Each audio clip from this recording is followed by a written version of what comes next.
నూలు నూలులో శతాబ్దాల గౌరవం, పట్టు పరంపరకు ప్రతీక, సంప్రదాయానికి శాశ్వత చిరునామా సఖీ. నమస్తే, వెల్కమ్ టు సుమన్ టీవీ. నేను పద్మిని. ప్రస్తుతంతో పాటు ప్రముఖ ఆధ్యాత్మికవేత్త, వాస్తు జ్యోతిష పండితులు, రాజరాజేశ్వరి ఉపాసకులు డాక్టర్ సూరంపూడి భానుకోటేశ్వరి గారు మనతో పాటు ఉన్నారు. మాట్లాడదాం. మేడం నమస్తే. మేడం జై శ్రీరామ్. శ్రీమాత్రే నమః. శ్రీ గురుభ్యో నమః. ఇంటిని చూసి ఇల్లాల్ని చూడు అని ఖచ్చితంగా చెప్తూ ఉంటారు. అసలు ఇంటికి ఎంటర్ అవుతూనే పాజిటివ్ వైబ్ ఏదైనా మనకి ఇస్తోంది, చూపిస్తోంది, అబ్బా ఏంటి ఇల్లాలు ఎంత మహాసాధ్వి అని చెప్తోంది అని అంటే ఫస్ట్ గడప చూస్తే తెలుసు. ఏమండి, గడప ఎంత అందంగా అక్కడ కొన్ని ఇళ్ళల్లో చూస్తుంటే రెండు కళ్ళు చాలు, లక్ష్మి అక్కడ ఆ గడప మీద కనబడుతుంటుంది. ఆ ముగ్గు కానీ ఆ గడప, ఆ శ్రద్ధ అద్భుతం. అది ప్రతి ఒక్కరికి ఉండాలి.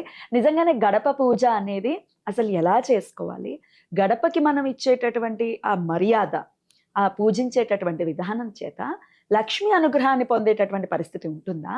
అసలు గడప పూజ అంటే ఏంటి, ఎలా చేసుకోవాల్సి ఉంటుంది చెప్తారా? చాలా మంచి సబ్జెక్ట్ తీసుకున్నారు. ద్వార లక్ష్మి పూజ. మనం అందుకే ఏదన్నా కన్స్ట్రక్షన్ చేసేప్పుడు కూడా ఓన్ హౌసెస్ కూడా డోర్లు పెట్టేప్పుడు ప్రత్యేకమైన పూజ చేస్తారు. మనకి నోముల్లో కూడా ఉంటుంది పద్మని, గడప గౌరీ నోము అని ఒక నోము ఉంటుంది. ఆ నోము పట్టినప్పుడు ఏంటంటే ఒక చిన్న కథ ఉంటుంది.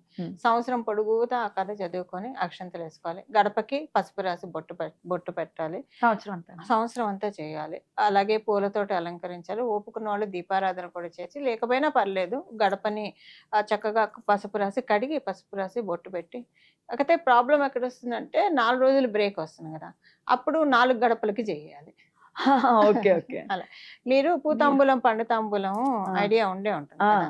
ఇప్పుడు 4 రోజులు బ్రేక్ వస్తే రోజు ఒక ముత్తైదుకి ఇవ్వాలి. 4 రోజులు బ్రేక్ వస్తే 4 ముత్తైదుకి ఇవ్వాలి. మీరు ఏదో అడుగుతున్నారు. 4 ఇవ్వటం ఓకే. ఇవాళ రేపు ఇళ్ళు చూస్తున్నారా, ఒక్క గడప కూడా ఉండట్లేదు. ఒక్క గడప కూడా ఎంత ఘోరం అండి. ఇది వరకు ఒకనొక సమయంలో, ఒకనొక కాలంలో, అంటే ఒక 25 సంవత్సరాలు వెనక్కి వెళ్తే గడప చాలా పెద్దగా ఉండేది. అరుగు ఉండేది, ఇంటి ముందు అరుగు ఉండేది. గడప కూడా ఎంత పెద్ద ద్వారబంధాలు ఉండేవి.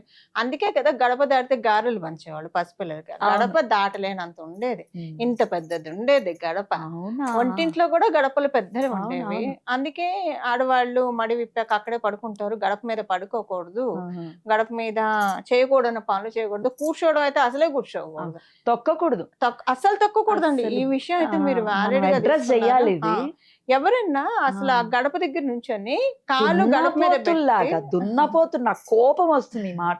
నిజంగా కాలు తొక్కుకుంటూ వెళ్ళడం, లేకపోతే దాని మీద కాలు పెట్టి మాట్లాడతారు. అది అస్సలు మంచి పని కాదు. అది ఉంటే మటుకు నేను వెంటనే మొహమాటం లేకుండా చెప్తాను, గడప తొక్కకండి, గడప మీద కాలు పెట్టకండి, అక్కడ నుంచి మాట్లాడకండి. గడప దగ్గర అసలు ఇప్పుడు మనం ఇక్కడ కూర్చున్నాము, మన తల మీద ఎవరైనా ఇక్కడ వచ్చి ఇలాగ నుంచొని మాట్లాడుతుంటే మనకెంత చికాకేస్తుంది. మరి అలా గడప దగ్గర ఎలా మనం చేస్తాం? అలా చేయకూడదు. గడప దగ్గర మనం మాట్లాడే మాటలు కూడా జాగ్రత్తగా మాట్లాడాలి. గడప దాటుతూ ఏ అమంగళాలు మాట్లాడకూడదు. గడప లోపలికి వస్తూ కానీ బయటికి వెళ్తూ కానీ మంచి మాటలే మాట్లాడాలి. సపోజ్ ఇంట్లో నుంచి మగవాళ్ళు బయటికి వెళ్తున్నారు అనుకోండి, ఎగ్జాంపుల్ కి బియ్యం అయిపోయే తేవాలి ఇలా కూడా చెప్పకూడదు. అయిపోయా తెస్తాం అన్నట్టు వాళ్ళు వెళ్ళకూడదు. నిండుకున్నాయని చెప్తాను, బట్ ముందే చెప్పాలి. గడప దాటేప్పుడు మనం ఏం మాట్లాడతాం అన్నది డెఫినెట్ గా ఒక వైటల్ రోల్ ప్లే చేస్తుంది. మనం ఎందుకు మరి పండుగలు వస్తే గడపకి ముగ్గు పెట్టి గుమ్మానికి పచ్చ తోరణం కట్టి బంతిపూల తోరణాలు మనం ఎందుకు కడతాము? గడప లక్ష్మీప్రదం కాబట్టి. అలాంటి లక్ష్మీప్రదం. ఇంకొకటి, మనం ఇంట్లోకి గడప దాటి లోపలికి వస్తున్నప్పుడు, ఇది వరకు కాలంలో అయితే అక్కడ బయటే నీళ్లు ఉండేవి, కాళ్ళు కడుక్కునే గడప దాటి లోపలికి వచ్చేవాళ్ళు. సరే, ఇప్పుడు లోపలికి వచ్చినా అక్కడ కాళ్ళు కడుక్కుంటారు అనుకోండి, బాత్రూమ్ లో బాల్కనీలోకి వెళ్ళి, అది వేరే సంగతి కానండి. గడప బయట నెగిటివ్ ఎనర్జీస్ అన్ని బయట ఉంటాయి. గడప దాటి లోపలికి రాకుండా మనం గడపని ప్రొటెక్ట్ చేయాలంటే ఫస్ట్ అక్కడ లక్ష్మీ అమ్మవారి తత్వాన్ని ఆవాహన చేస్తేనే కదా. లేకపోతే ఒక వస్తువులాగా మనం అది జస్ట్ ఒక తలుపు లాగానో లేకపోతే ఒక సోఫా సెట్ లాగానో గడపని ట్రీట్ చేయడానికి లేదు.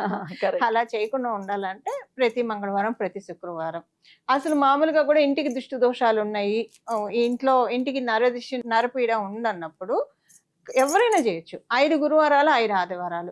నేను ఇదివరకు రామదేవునికి రామదేవుని కథ ఇప్పుడు చదువుకుంటూ ఉన్నాను, బట్ ఇదివరకు విధి విధానాలతో అన్ని చేసేదాన్ని. ఒకసారి మీరు చెప్పాలండి ఒక వీడియో, నా కోసం అయినా చెప్పాలి. రామదేవుని కథ నేను చేసుకోవాలి. షూర్, నెక్స్ట్ వీడియోలో చేద్దాం. అది చేసినప్పుడు ఆదివారం, గురువారం తప్పకుండా నా దగ్గర గంగాజలం ఉంది. ఆ నీళ్ళల్లో కొంచెం మామూలు నీళ్లు కలిపి గడపని కడిగి చక్కగా పసుపు రాసి బొట్టు పెట్టి అలా చేసేదాన్ని. అసలు ఎంత మంచి రిజల్ట్స్ ఉంటాయంటే పద్మిని చాలా బాగుంటుంది. అసలు ముందు ఆ రోజే మన ఇంట్లో చాలా పాజిటివ్ వైబ్స్ చూస్తాం. అలా అది అలవాటు అయిపోయి నాకు ప్రతి గురువారం ప్రతి ఆదివారం అదే గడపకి పసుపు రావడం అలవాటు. ఇప్పుడు అంటే ఒక్కొక్కసారి ఓపీలో అయితే ఆదివారం అయితే గురువారం, ఒక వారానికి ఒక్క రోజు అయితే కంపల్సరీ మనం గడపని కడుక్కొని రాసుకోవడం ఉంటుంది. లేదా శుక్రవారాల్లో అయినా చేయొచ్చు, మంగళవారం శుక్రవారం. కానీ ఇచ్చేస్తే ఇంకోటి మనకి గడప రాహు భగవానుడిని సూచిస్తుంది.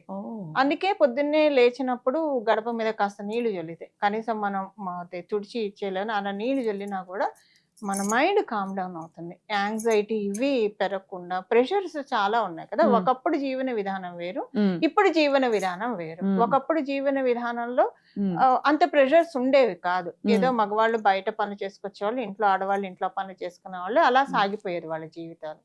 బట్ ఇప్పుడు రోజు పెరుగుతున్న కొద్దీ కాంపిటీషన్ పెరిగిపోయి ప్రెషర్స్ ఎక్కువైపోతుంది.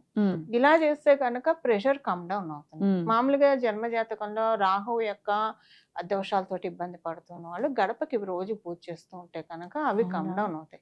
రాహు భగవానుడు అమ్మవారి దగ్గర తల ఉంచుతాడు. ఆయన ఎవరి దగ్గర తల ఉంచడు, అమ్మవారి దగ్గర తల ఉంచుతాడు. గడప గౌరీ కాబట్టి గడప గౌరీగా భావిస్తూ మనం రోజు చేసుకుంటే, రోజు చేయకపోయినా వారానికి ఒక్కసారైనా సరే చేస్తూ ఉంటే కనుక డెఫినెట్ గా కమ్ డౌన్ అవుతాయి పద్మిని. ఓకే ఓకే, అద్భుతం అండి. ఖచ్చితంగా గడప గౌరీ వ్రతంలాగా కూడా చాలా మంది చేస్తూ ఉంటారు సంవత్సరం పొడుగునా. ఇప్పుడు మీరు అన్నారు కదా ఇందాక, సంవత్సరం పొడుగునా ఒకవేళ చెయ్యాలి అనుకున్న వాళ్ళు అడ్డొస్తే 4 గడపలకు చేయాలి. 4 గడపలు ఇప్పుడు అవైలబిలిటీగా లేదు. అప్పుడు ఏం చేయాలి మరి? అప్పుడు 2 గడపలన్నా ఉంటే 2 గడపలకి ఇప్పుడు 2 రోజులు చేస్తారు అనుకోండి, 3 రోజులు సరిపోతుంది. 4 సార్లు రాసి కూడా ఉండట్లేదు, 2 సింహద్వారానికి మాత్రమే ఒకటే ఉన్నప్పుడు ఇంకెక్కడికైనా వెళ్ళినప్పుడు ఎవరింటికైనా వేరే గడపకైనా పక్క వాళ్ళ గడపనైనా హైర్ చేసి అలాగైనా పర్వాలేదు రాయొచ్చు. అలా రాయొచ్చు. మన చుట్టాలు ఇంటికి వెళ్ళినప్పుడు అక్కడ ఏమైనా 4 గడపలు ఉంటే వెంటనే రాసేయచ్చు. అలా చేసుకుంటే చాలా బాగుంటుంది. దాని ఉద్యాపన కూడా 2 మంగళసూత్రాలు ఇస్తారు. మంగళసూత్రాలు కొనాలి, కొని ఇవ్వాలి ఉద్యాపన. ఒక ముత్తైదు స్త్రీని పిలిచి బంగారపు మంగళసూత్రాలు, బంగారపు ఒక 1 గ్రాముల మనం చేయమంటే కంసల వాళ్ళు చేసిస్తారు. అంటే ఎవరి శక్తిని అనుసరించి వాళ్ళు చేయొచ్చు. చిన్న చిన్నవి అమ్ముతారు, నోము మంగళసూత్రాలను అమ్ముతారు ఉంటాయి. అవి తీసుకొని అవైనా ఇవ్వచ్చు, శక్తి ఉన్న వాళ్ళు పెద్దవైనా ఇవ్వచ్చు. అది ఎలాగైనా ఉద్యాపన చేసుకున్నప్పుడు చీర పెట్టి దాంట్లో రవికల గుడ్డ పెట్టి దాని మీద సుమంగళి ద్రవ్యాలు పెట్టి ఇది పెట్టి ఉద్యాపన చేసి భోజనం పెట్టాలి.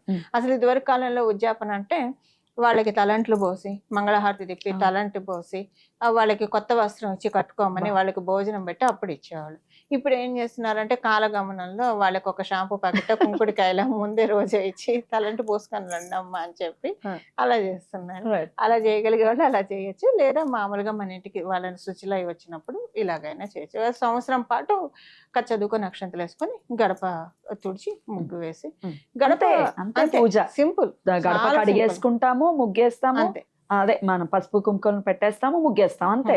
రథసప్తమి రోజు పట్టాలి, లేదా మాఘమాసంలో వచ్చే పౌర్ణమైనా పట్టచ్చు, శివరాత్రి రోజైనా పట్టచ్చు. ఈ 3 రోజుల్లో ఎప్పుడైనా వ్రతం పట్టచ్చు, నోము పట్టచ్చు. ఓకే. మరి మధ్యలో ఏదైనా అశౌచం వచ్చింది అనుకోండి, సూతకన్య ఇంకా చేయకూడదు, ఆపేసేయాలి. మళ్ళీ పట్టాలి నోము. మళ్ళీ పట్టాలి.